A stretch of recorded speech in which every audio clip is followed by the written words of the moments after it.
श्री स्वामी समर्थ. तुम्हाला दत्त जयंतीच्या हार्दिक शुभेच्छा. आज आहे दत्त जयंतीचा उपवास. सकाळी काकांना जायचं होतं ड्युटीवर म्हणून मी खिचडीच केली साबुदाण्याची. आणि आता संध्याकाळी करणार आहे गुळशेलं आणि पुन्हा थोडी साबुदाणा आहे त्याची खिचडी करणार आहे, तिखट, आणि थोडं गुळशेलं करणार आहे. थोडासा भगरीचा भात आणि त्या कोहळ्याची भाजी करणार आहे थोडी. तर आता मी पहिल्यांदा गुळशेलं करून घेते.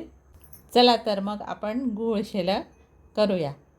त्यासाठी मी ही कोहळं घेतलेलं आहे आणि ते पहिल्यांदाच मी चिरून घेतलं. एक फोड आणली होती काल बाजारातून, तर त्याचं थोडी भाजी आणि थोडं गुळशेलं करणार आहे. चला तर मग व्हिडिओला सुरुवात करूया. माझ्या व्हिडिओवर नवीन असाल तर चॅनलला सबस्क्राईब नक्की करून घ्या. श्री स्वामी समर्थ.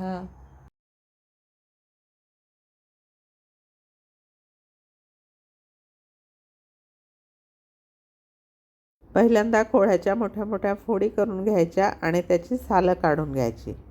कोहळ्याच्या साली काढून घेतलेल्या आहेत मी. आता अर्धे भाजीसाठी ठेवते आणि अर्ध्या गूळ शेल्यासाठी शिजवते.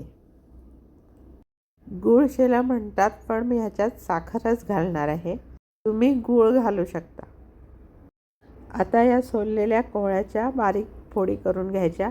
भाजी करायसाठी आणि गूळ शेलं करायसाठी पण फोडी बारीकच करून घ्यायच्या.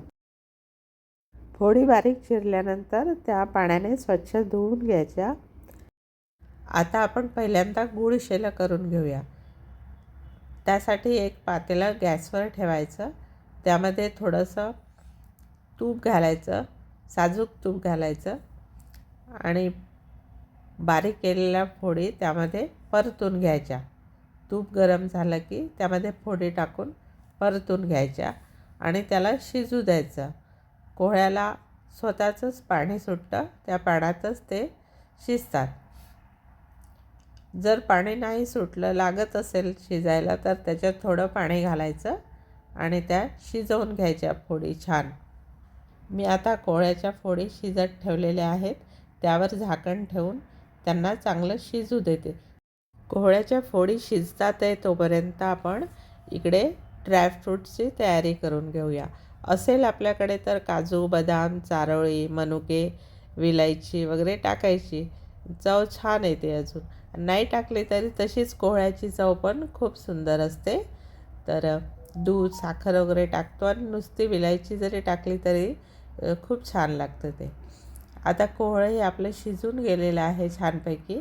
शिजलेल्या कोहळ्याला रवीने किंवा अजून कोणत्याही वस्तूने चांगलं एकदम एकजीव करून घ्यायचं. छान एकजीव झालेलं आहे कोहळं.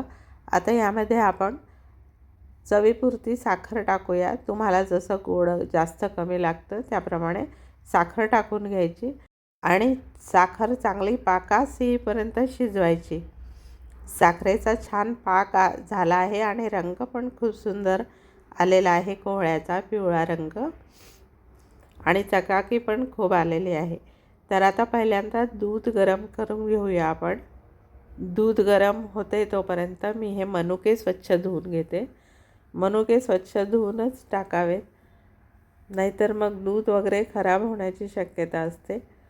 गुळामुळे कधी कधी दूध खराब होतं, म्हणून साखरच टाकते मी गूळ शेल्यामध्ये. कोहळं आणि साखर चांगली एकजीव झालेली आहे. आता हे गरम केलेले दूध आपण या गुळशेल्यामध्ये टाकून देऊया. हळूहळू टाकायचं आणि त्याला चमच्याने हलवत राहायचं. तुम्हाला जेवढं घट्ट किंवा थोडं पातळ ठेवायचं असेल त्याप्रमाणे दूध घाला त्यामध्ये आणि नंतर वाटलं तर तुम्ही साखर घालू शकता त्याच्यात कमी झाली तर.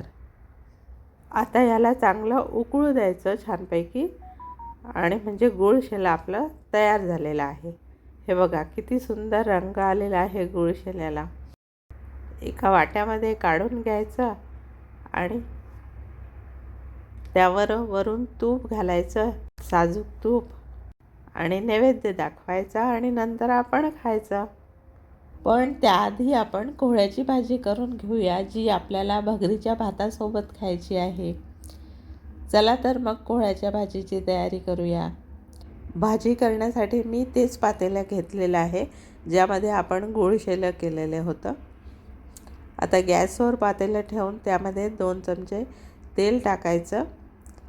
तेल गरम झालं की त्यामध्ये अर्धा चमचा जिरं टाकायचं. उपवासाला तुम्ही खात नसाल तर स्किप करू शकता. मग तेलामध्ये हे वाटण टाकलेले आहे ज्यामध्ये फक्त शेंगदाणे, भाजलेले शेंगदाणे आणि मिरच्या आहेत. तिखट तुम्ही ज्याप्रमाणे खाता तेवढं टाकायचं आणि नंतर हा मसाला चांगला तेलामध्ये होऊ द्यायचा, शिजू द्यायचा आणि चांगला शिजल्यानंतर मग त्यामध्ये कोळ्याच्या फोडी टाकून त्या शिजू द्यायच्या. त्यामध्ये कोळ्याची भाजी तुम्ही सुकी किंवा पातळी करू शकता. ह्याच भाजीला ही आता भगरीच्या भातासोबत खायची आहे म्हणून थोडंसं पाणी टाकून आमटीसारखी करायची आणि खायचं. तोपर्यंत बाहेरचं वातावरण दाखवते तुम्हाला. आभाळाचं वातावरण झालेलं आहे.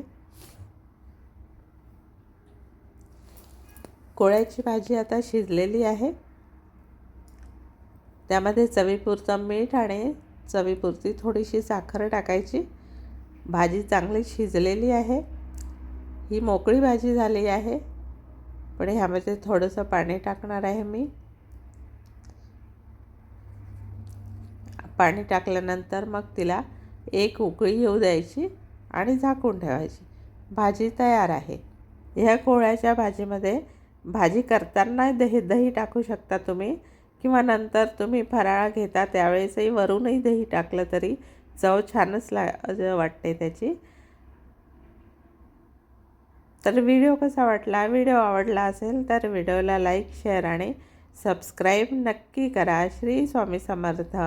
अवधूत चिंतन श्री गुरुदेव दत्त. श्री स्वामी समर्थ महाराज की जय.